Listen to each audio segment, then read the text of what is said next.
What up, Vibers? It's Kai. Welcome back to another episode of the Vibe with Kai podcast. In this episode today, we're talking about a thing called Cognomovement. If you've never heard of it, you're not alone. Cognomovement is this relatively new technique that blends movement and eye patterns and cognitive awareness to help people shift out of emotional blocks and stress patterns and even sometimes physical discomfort. Interesting.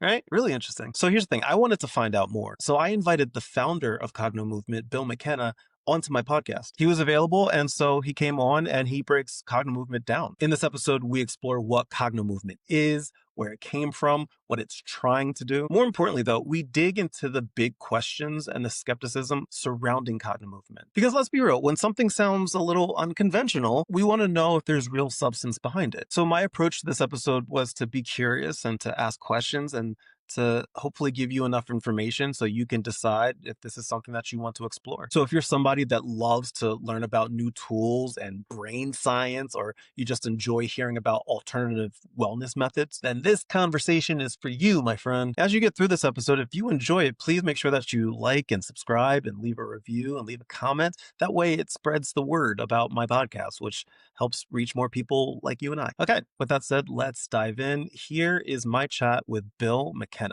Enjoy the show. I want to welcome our guest today, Bill McKenna, to the show. Hi, Bill. Hi, Kai.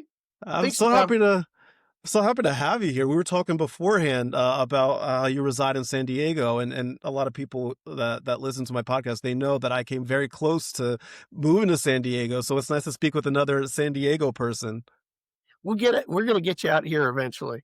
Oh, absolutely. I know it's going to happen. I'm East Coast. I grew up East Coast, but I'm West Coast in heart because my family lives in Phoenix and my best friend lives in Los Angeles. So I'm like, my heart it's out West. So, Sure. I'm super excited to sit and chat with you today. And so I want to get right into it. Just kind of set the stage for what we're going to talk about here. I want to talk about you. You lived a pretty interesting life from ultra marathons to skydiving to spiritual awakening, all of that. Can you walk us through how that personal journey led to the creation of Cognomovement?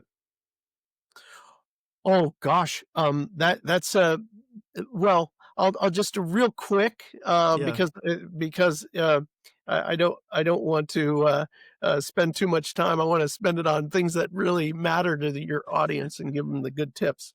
But um, I was uh, uh, I was basically that type of adrenaline junkie. I ran the 100-mile ultra marathon, in Hmm. 114 degrees, and I was a helicopter pilot, aircraft pilot, martial arts, and all the fun things, in life. And I spent my life kind of pursuing the material of life, and I did it. I had two helicopters, a yacht, and a beach house, and all those things. And I guess for I guess my life at that time was all service to self. And then I ended up having a very abrupt, very aggressive spiritual awakening, Hmm. which I had no interest in having, but it was definitely not me. And then, but it was my fate, and that's what Hmm. happened. And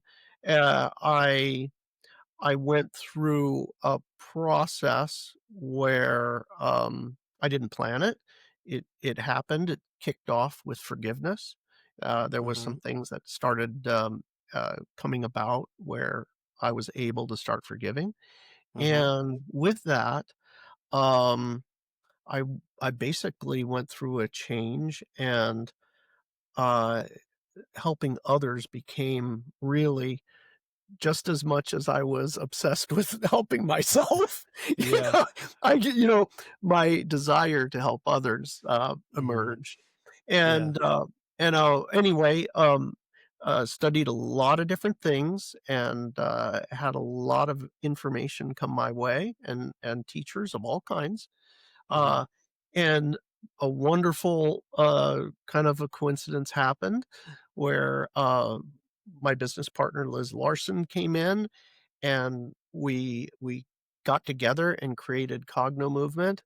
Hmm. And since that time, it has been explosive, and it's explosive in terms of uh, the techniques being able to help with the most bizarre problems, with the most I can never get there from here type problems. Hmm. People are able to address neurological, physical, emotional issues that had seemingly no answer. And this the help here has been for situations that there was no answer for, and then a lot of the garden variety stuff. Hmm. Yeah, and I wanted to make sure that people understood who you were in your journey because that played a role into what like the main topic that we're going to talk about today. And so explain to the people that hear the word Cogno movement and they're like, what the heck? What is that? What is this? Can you explain to them what Cogno movement act like is? Okay, so movement, like cognitive, like your brain, and movement, uh, moving your body and while focused on a particular issue or that sort of thing. Along the path of movement being created, there have been thousands of discoveries. And movement, for example, if if one say craves, yeah, I can't help it, but I crave ice cream at 9 o'clock at night, or pizza, you know, You're the speaking my language, by the way. So you're speaking my language. okay, all right. Well, here's the thing. Like the beautiful thing about movement is if you want to never eat pizza again, or basically, be in a position where, you know what, I'm not a slave to pizza. I'm not Hmm. a, I'm free. I can get pizza maybe if I want it, but it doesn't mean anything to me. You know, I could just as easy eat a salad. And it makes no difference. Well, the beauty of this is that you can actually enjoy the pizza and do this neurological exercise. What do I mean by that? Well, what's cognitive movement? You'll move your eyes and you'll move your body and while enjoying the pizza, and what happens is the desire for pizza absolutely goes away. And it sounds absolutely nuts, but it turns out that we have figured out that you can actually locate the problem in your brain through your eyeballs. So you can Wow. your eyeballs, your brain, and your spinal cord are one neurological system. You might have heard of Andrew Huberman from the Huberman Labs at Stanford. Hmm. Okay. Well, he basically says eyeballs, brain, spine are one. So the issue with ice cream, you might feel it in your body somewhere because of your nervous system.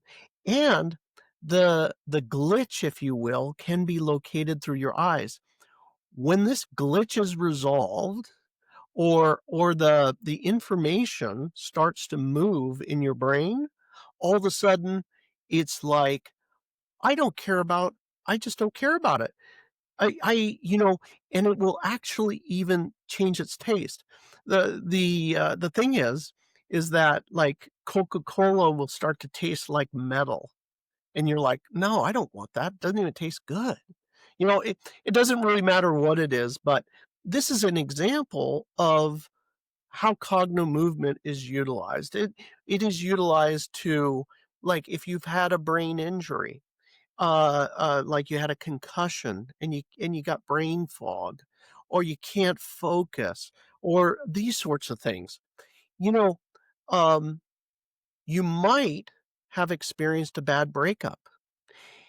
There is a place, it's called, the Amen Clinics. The Amen Clinics was run by a Dr. Daniel Amen. He was a radiologist turned, uh, psychologist, and he had figured out, that the psychologists were the only doctors that don't look at the organ that they treat, the brain. So what he started doing is scanning people's brains, and he was able to actually tell the problem is a physical problem.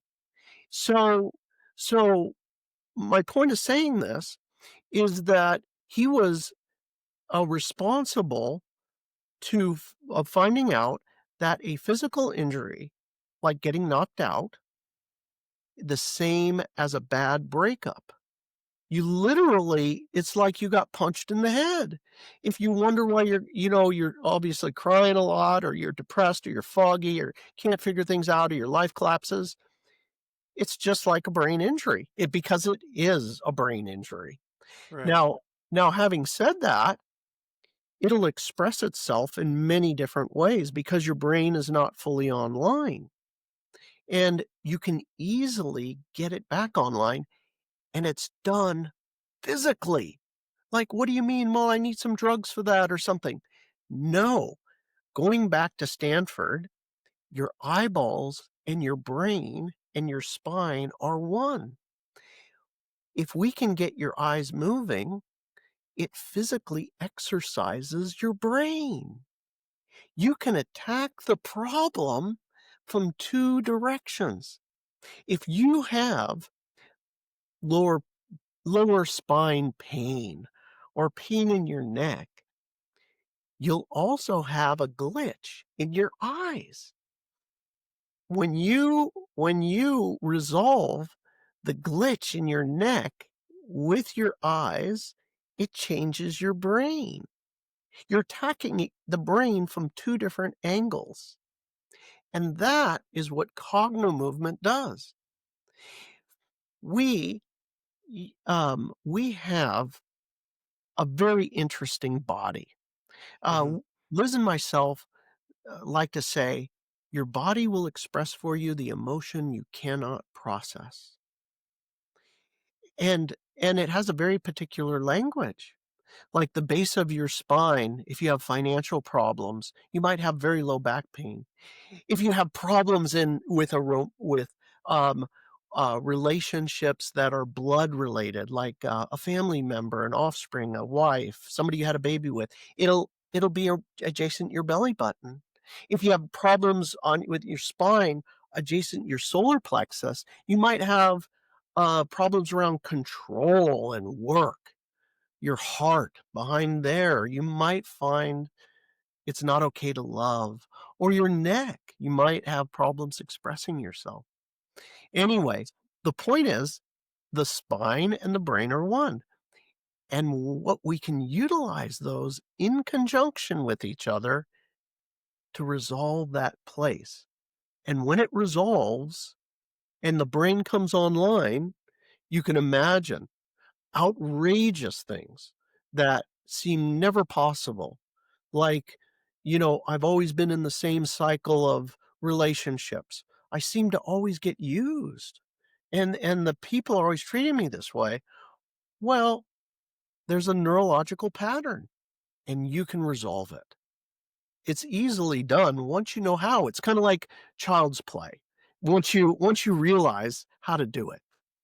So, okay, so that all makes sense. So I'm curious. Let's just say I decide I want to like move forward with cognitive movement. Can you walk me through how that process even begins? Like, so, like when I walk in the door, like what happens from that point on? Like, how are you able to correlate like a trauma with, like, for example, a part of the body? Like, how is that possible? Now, I wanna show you how this works. And by the way, this is a, mustard seed. This is just a Okay. little itty bitty piece. Cogno movement's made out of really hundreds of moves.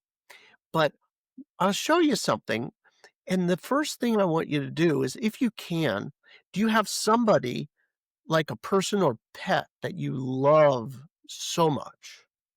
Yeah. That Yeah. you have one? Okay, I have two cats. One's over there. I have another one in the back. Yeah, and my best friends. Yeah. okay. The what I'm searching for is the feeling of love. Hmm.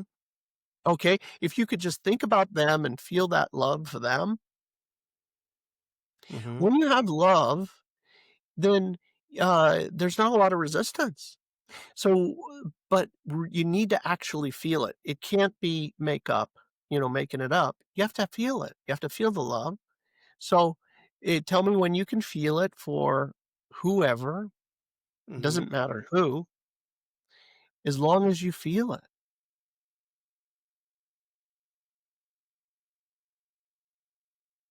I can when I think of a certain somebody, I definitely get this feeling that I don't get from anybody else, in my life. Mhm. Beautiful. Now, if you look at my eyes, you roll your eyes in a big, huge circle very, very slowly. Look around the entire room like this, all the way around in a big circle, and feel that feeling of for that one person all the way around. And notice, does it feel fairly fluid? Yeah, like, it's easy for me to It's easy for you. yeah. Okay, Mhm. great. Okay, there you are. Now I saw when you finally started, it felt very fluid. Now what I want Mhm. you to do is everybody's got one, the big problem, and we're not gonna say any Mhm. names.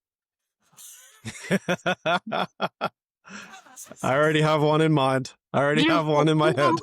you know who that is. I Okay, definitely do. okay, Ugh, ready? Ready? So your yes. head is straightforward and level. Now, as, I like to say, you just feel it. You can't get out of it. It's just a fill in the blah, blah, beep, Mhm. beep. Yep. Oh, Okay? there's a lot of beeps. A lot of beeps. Feel it. Feel it, and Mhm. don't. Okay. Now, very, very slowly, do the same circle, but very, very slowly feel it. That person is a whatever. Slowly, very, very slowly. But I need you to look at the even slower, and I need you to look the entire way and feel it. Feel how you feel. Feel how you feel. Notice as you move around in the circle over towards the bottom left. There. Look over to your left. There. Over Mhm. there. Does that feel a little uncomfortable right over there? A little bit. A little bit. Yeah. You can adjust your eyes up or down and notice very slowly. Notice where it's difficult. Yeah, like lower left. You feel that? Yes. That your eyes don't want to be there?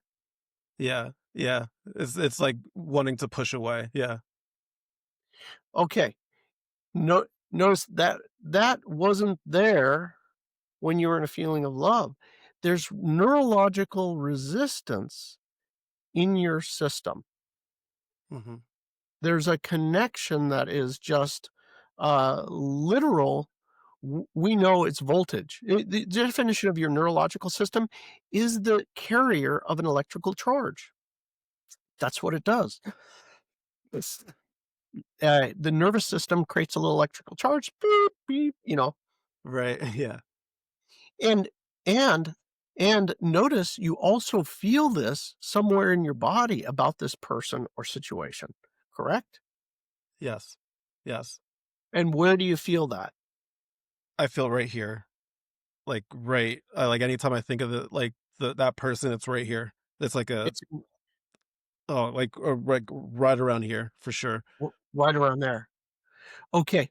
Mhm. When you so so what happens is with Cogno movement, we do these exercises with you and we will arch your spine. So the information that's in your spinal column there and that eye position let go. And when this lets go and that lets go, your perception is very important. This problem with this person, whoever they are, gone. You won't feel it.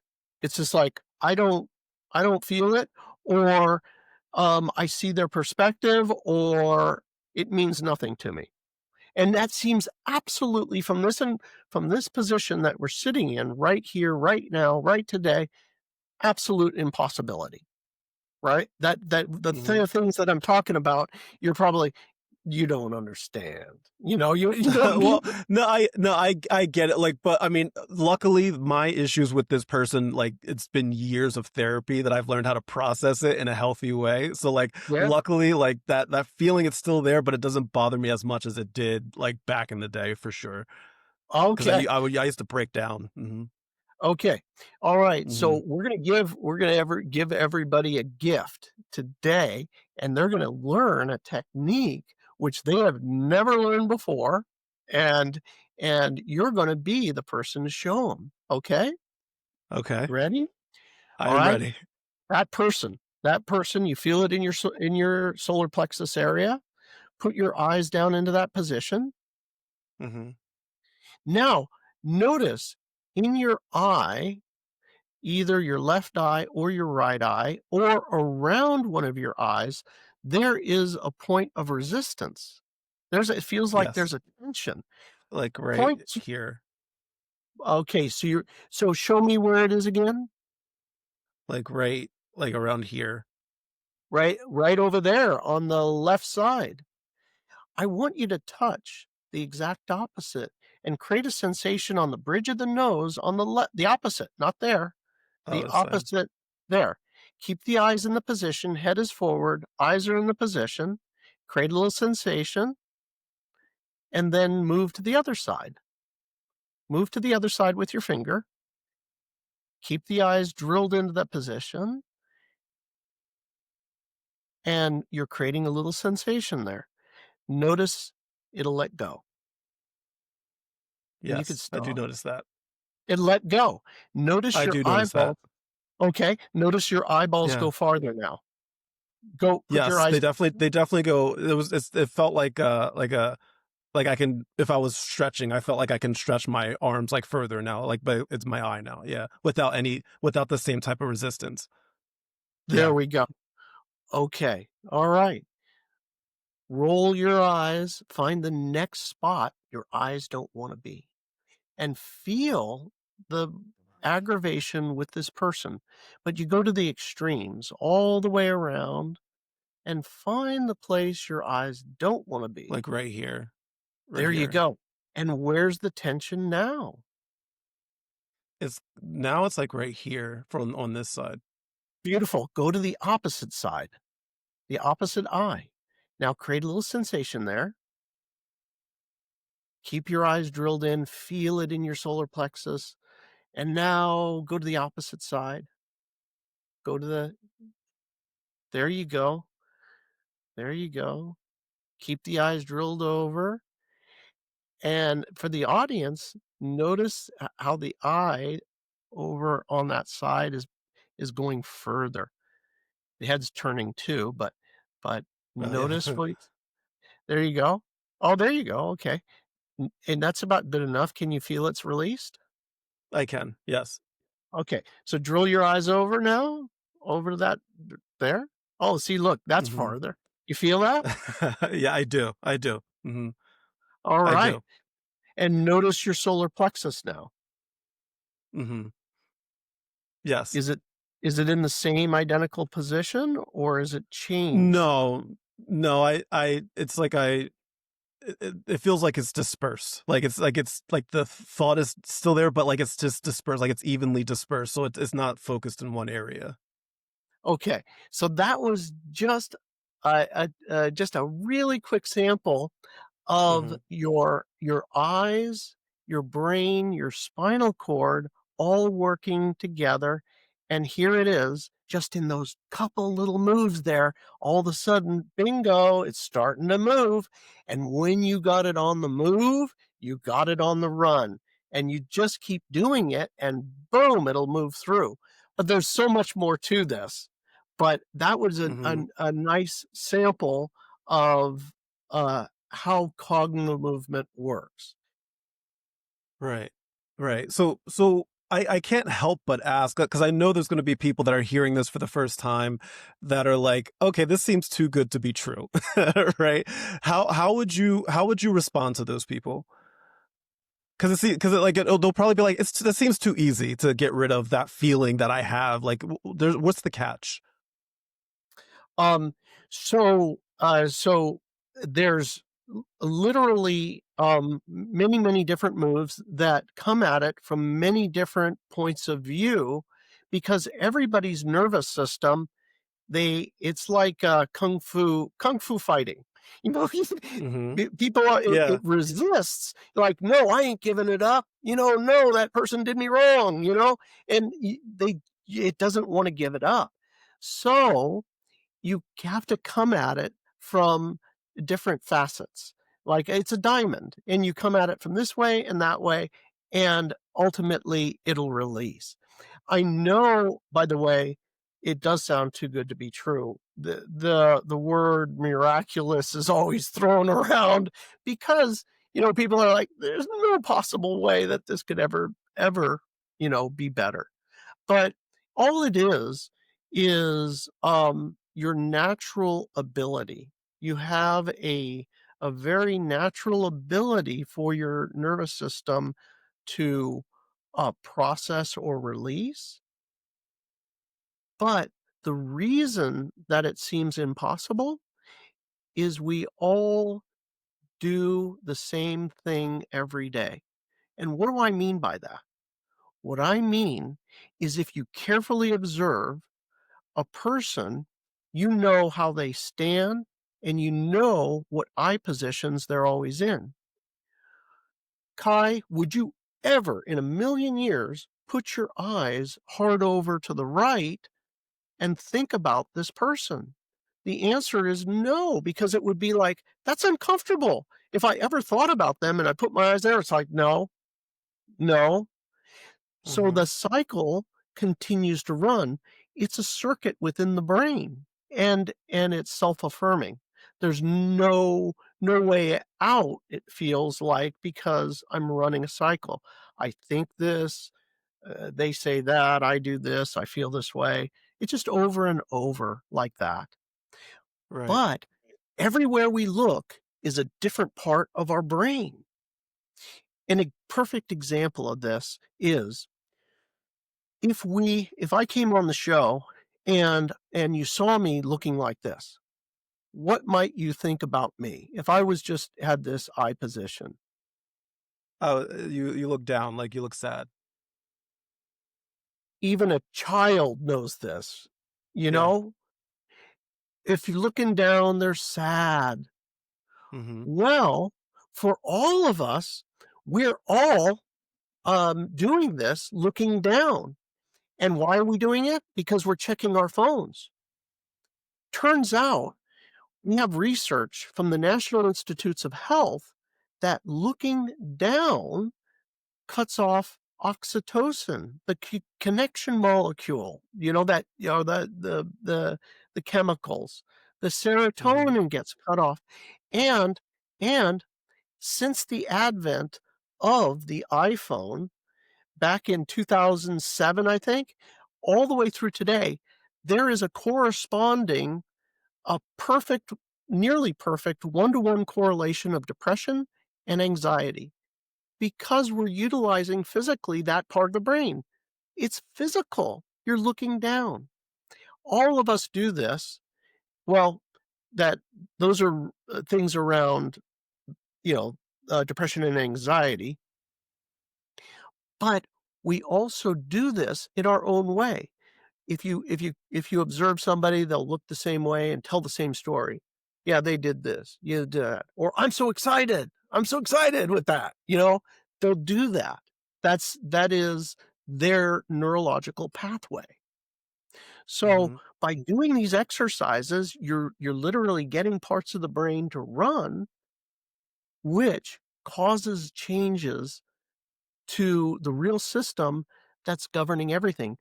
Your nervous system is your subconscious. I'm going to say that again. everybody thinks that the subconscious is like, "Ah, it's nebulous, I can't feel it, can't touch it. I don't know what it is. It's your subconscious. It's ruling everything."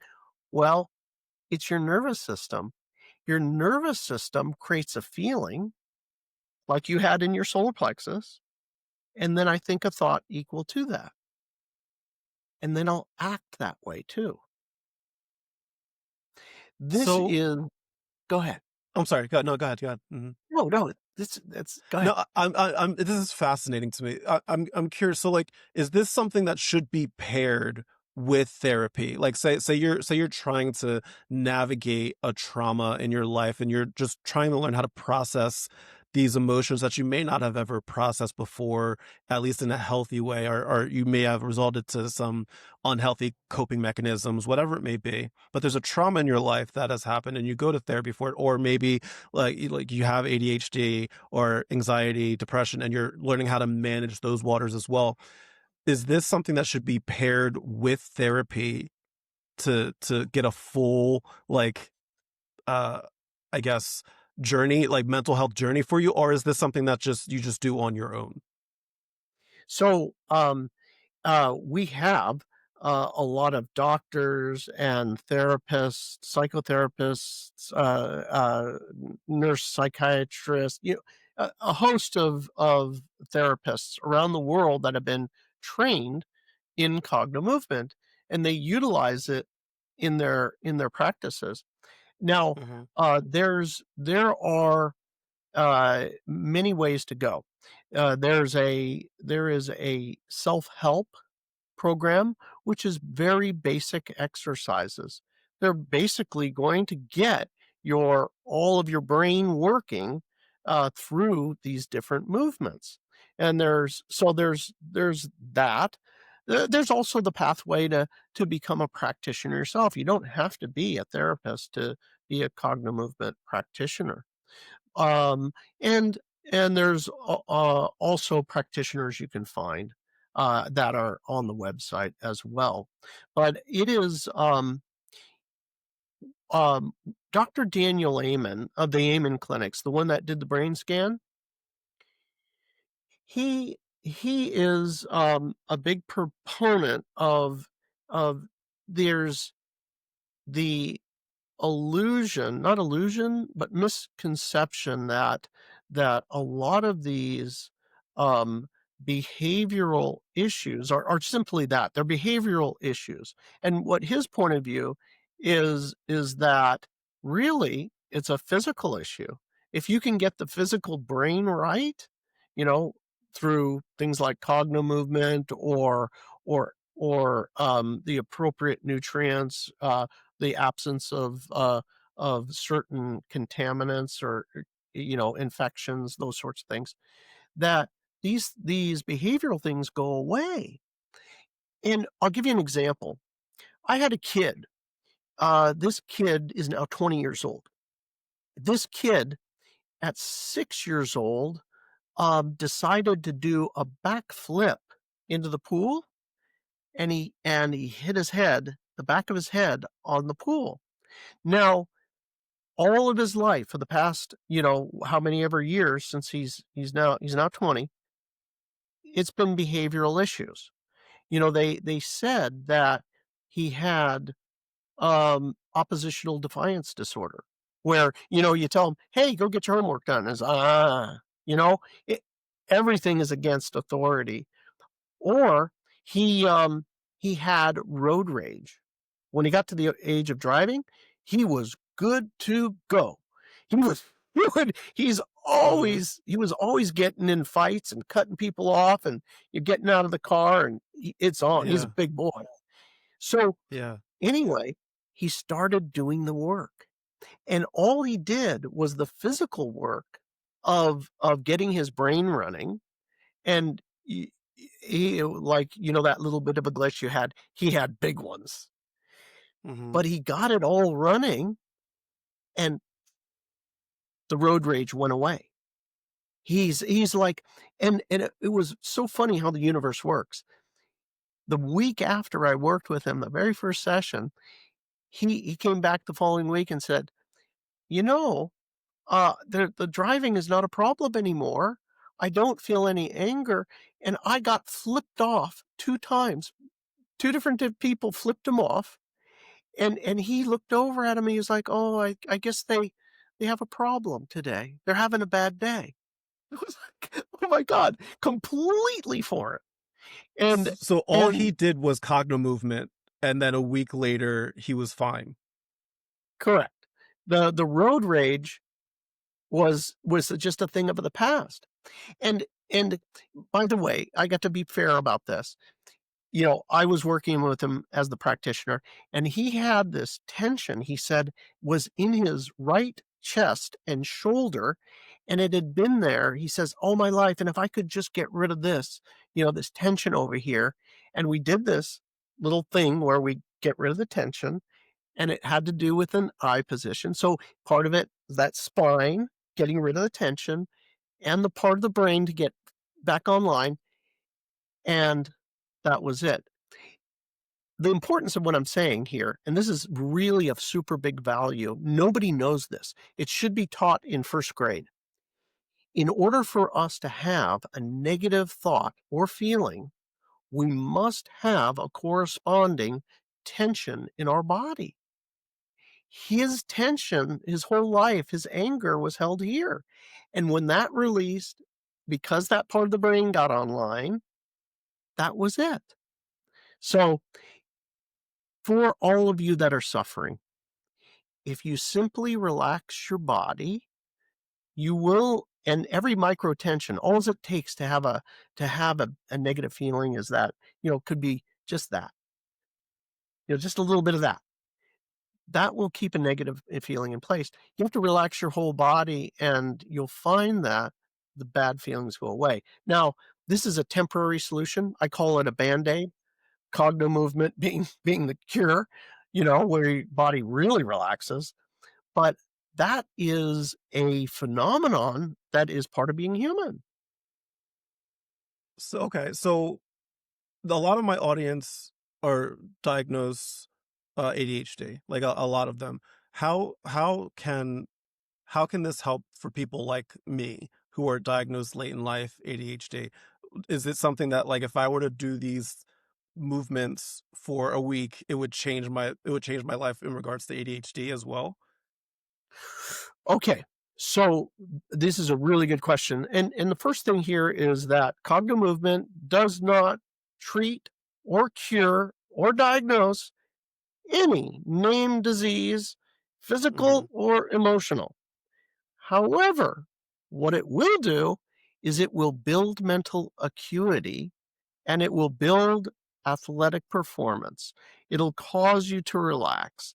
It will it will do a lot of things. But very specifically, what we want is we want to have better memory. We want to have the ability to move in between tasks easily. We need the ability to remain focused. So it's really your IQ. And cognitive movement is going to bump your IQ. People that have problems around the focus, lack of attention, having 10 different things going on all at the same time, when the brain comes online by doing these exercises, you'll automatically get all of these things. And it's a variety of different exercises that will cause different parts of the brain to start connecting. Now, now, like we talked about a minute ago, we were talking about, just moving the eyes in a big circle. There's also moves which will get information flowing from the left hemisphere to the right hemisphere. If everywhere you look is a different part of the brain, then as we move your eyes from left to right, low to high, you're literally like moving information like this. Mhm. And and you're pushing your brain in ways that had never been pushed before. like extending outward into those areas. The other thing that you probably have never exercised is peripheral vision. There are ways that we can expand your peripheral vision and cause major brain changes. Your peripheral vision is associated with your parietal lobes and and interconnectivity of those lobes. So um, everything from what they call vestibular stimulation, which is spinning, which some people can do and some people can't. These things will cause all kinds of brain activity. And when they're all in concert, moving your eyes, spinning, peripheral vision training, working with your spine in different ways, it takes time, but you will find like, oh my God, I have better focus. I have better concentration. I can move in between tasks easily. I'm prioritizing. For people that a lot of times, because I'm one of them, is especially people that have brain damage or traumatic upbringing, end up with this situation, and we tend to focus on. We got a lot of tasks, but the ones that we'll pick to do are the tasks that don't mean a lot. Like they're not the most productive of things. Sure. So so you'll find that you start to prioritize pro what is a productive task versus, I'm distracting myself from what I really should be doing and what's gonna really make Right. a difference. But this is this executive function.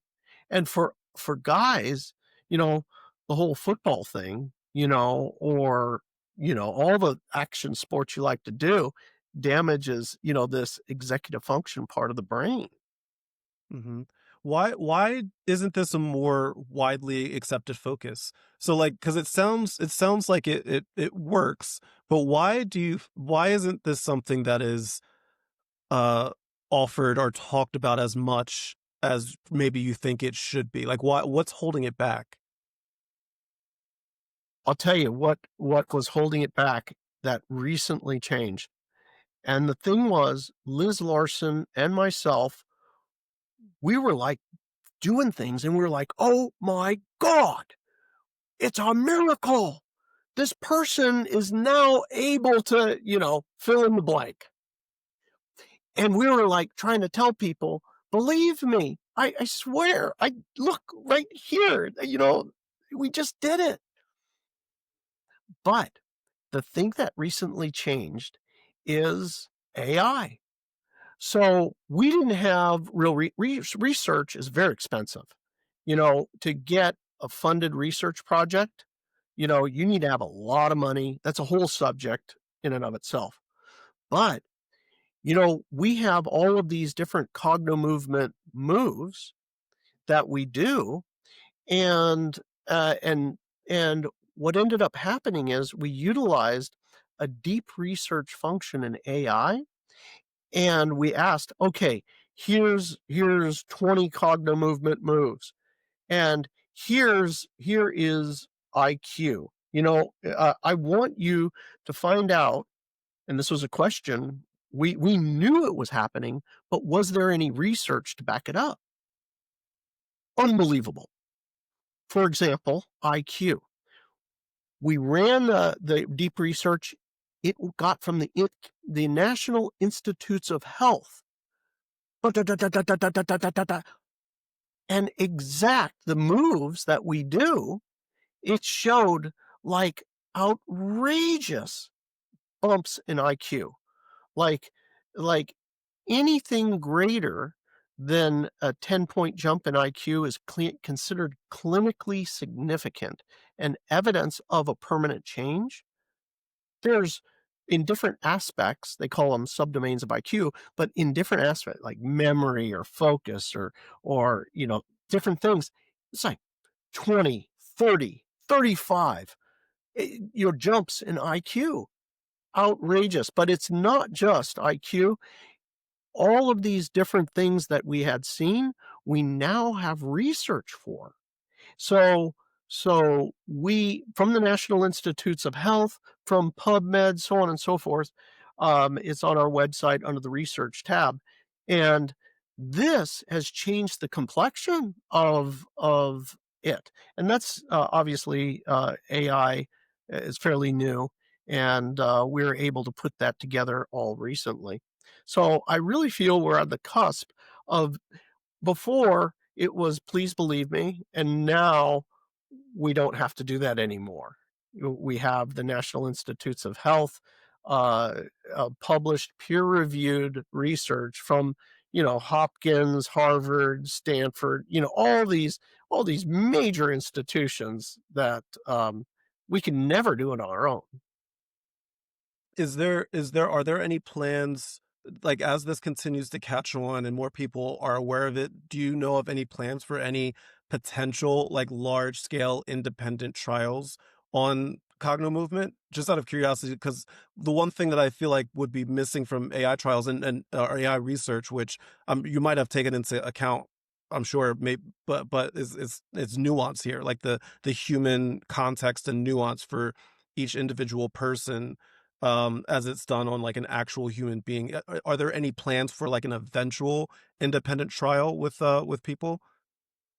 Oh, absolutely. Well, we have done very small scale, Hmm. trials in labs, and we have brain scans Yeah. and that sort of thing.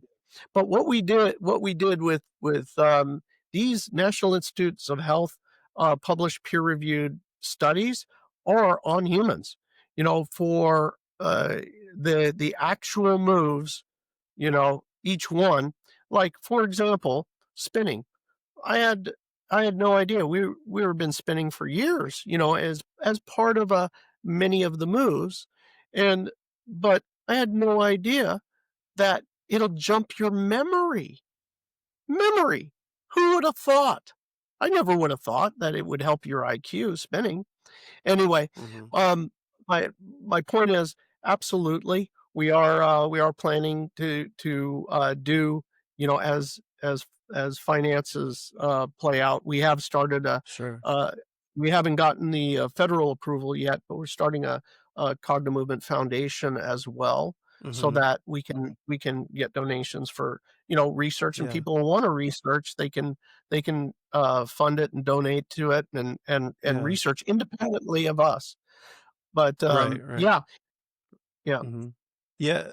For anybody that's listening right now or watching that want to maybe take the next step, that want to learn more about this, and they like, what do they do? What should they do if like they're like, okay, as soon as this podcast is done, I'm going to try this. What is the next step for them? Cogno Movement, that's Cognomovement.com, cognomovement.com, and there you can get what they call the Essentials program. Now, the Essentials program is online. There's online videos which walks you through, here's some real basic moves,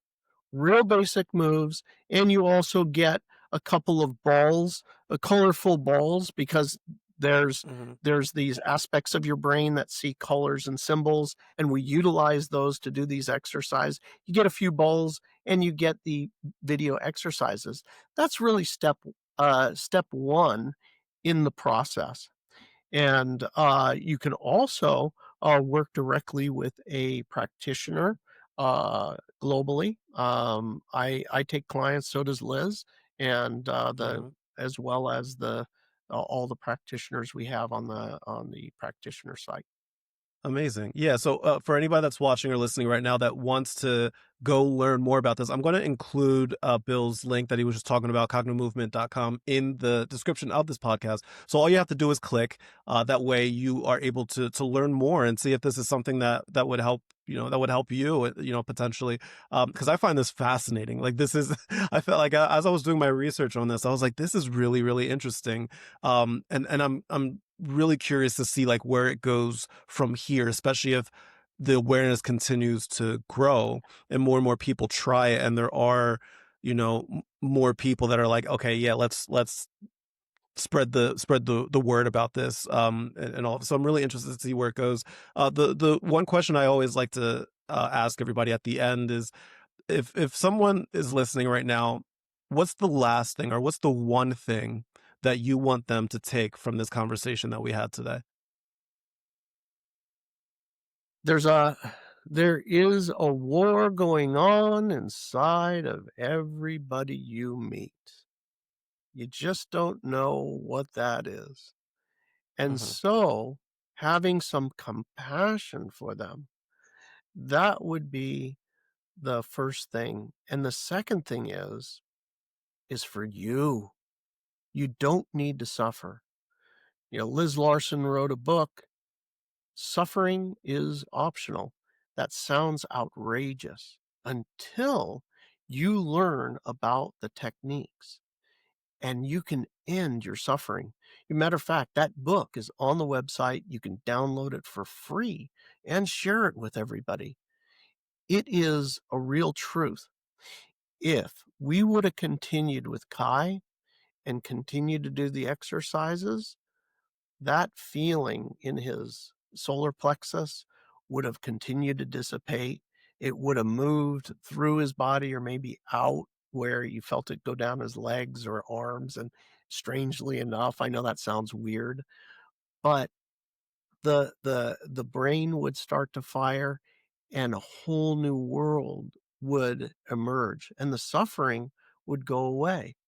And the thing is you don't have to be strong. You don't have to be like, "You know what? I'm gonna be strong, and I'm going to push this down." No. You feel it, how you feel, you're not trying to talk your way out of it. You do the exercises, and your nervous system takes care of the rest.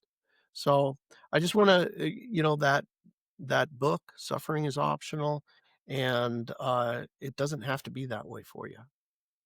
Yeah, I love that, Bill. I cannot thank you enough for hanging out with me today, for your insight, your energy, and your mission to making healing accessible. Like all that kind of stuff. That's the kind of things that people really need today, and the fact that you're working on that, I admire you and your team. So I cannot thank you enough for sharing your knowledge, and I hope that this helps to spread awareness of this, and things can continue to grow with this. So honestly, thank you. And I know there's a lot of vibers. That's my audience. I know there's a lot of people out there that are walking away from this conversation feeling like there's a little bit of hope, like that they might have like another option that they can consider if they are struggling physically, mentally, whatever they're going through. They have another option that is available for them. All right, friends, that wraps up my conversation with Bill McKenna. Whether you're hearing about Cogno Movement for the very first time or it's something that you've been hearing about but you didn't really know too much about, at the end of the day, my hope is that this episode just gave you something to think about. Y'all know me. I'm a big proponent of creating space for curiosity and real conversations, and maybe even sometimes a little discomfort as we explore the unfamiliar. So my hope is that you walk away from this episode a little bit more informed, a little bit more open, and maybe a little bit more inspired to dig deeper, whatever that may mean to you. Big thank you to Bill McKenna for joining me in this episode today and for sharing his perspective and his insight. If you want to learn more about his work and Cognitive Movement, I did include links to everything in the description of this podcast. And I'd love to hear what you think. If you don't mind, leave a comment, send me a DM, send me an email, share your story. I want to know, what are your thoughts on Cognitive Movement? And hey, if you enjoyed this episode, be sure to leave a comment, leave a review, like, subscribe, all of that stuff. So that way we can reach more people like me and you. Thank you so much for watching. Thank you so much for hanging out with me today. As always, my friends, much love, good vibes. I'll talk to you later. Bye.